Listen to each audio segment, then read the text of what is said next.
ఓబద్య. ఓబద్య అంటే యెహోవా సేవకుడు అని అర్థం.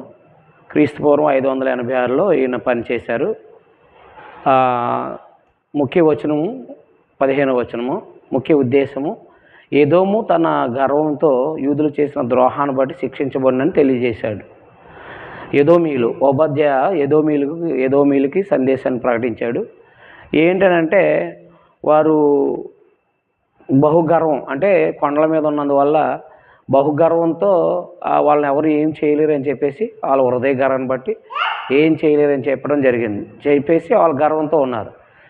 దేవుడు ఎంత ఆకాశానికి ఎక్కినా సరే నేను మిమ్మల్ని అణిచివేస్తానని చెప్పేసి చెప్పడం జరిగింది. అలాగే వారు యూదులకు చేసిన పాపం ప్రస్తావించడం జరిగింది. మీ సహోదరులకి వారు వారు శత్రువులు వచ్చినప్పుడు మీరు వారితో పాటు కలిశారు.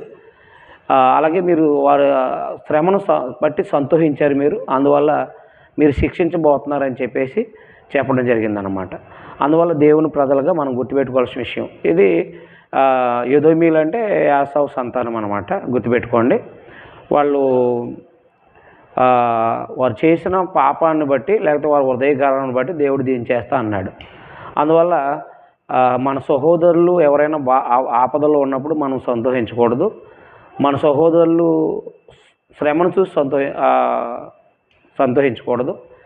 శత్రువులతో కలిసి మనం ఎప్పుడు కూడా వారికి హాని చేయడానికి ప్రయత్నాలు చేయకూడదని మనం ఓబద్య గ్రంథం ద్వారా నేర్చుకోవచ్చు. కాబట్టి దేవుని ప్రజలుగా మనం గుర్తుపెట్టుకోవాల్సిన విషయం ఏంటంటే, అలాగే వారి యొక్క పునరుద్ధరణ గురించి కూడా, అదే వారిని దేవుడు మరలా శిక్షించిన తర్వాత మళ్ళీ వారిని పునరుద్ధరిస్తారని కూడా చెప్పడం జరిగింది. కాబట్టి ఎదోమీలు కలిగిపోయే శిక్షను తెలియజేసేదే ఈ ఒక అధ్యాయం ఉంటుంది. కాబట్టి ఎదోమీలు కలగజేసే శిక్షను తెలియజేసేదే ఈ ఓబద్య ప్రవచించాడనమాట. ఎదోమీలకి ఎందుకు కలగబోతుంది శిక్ష?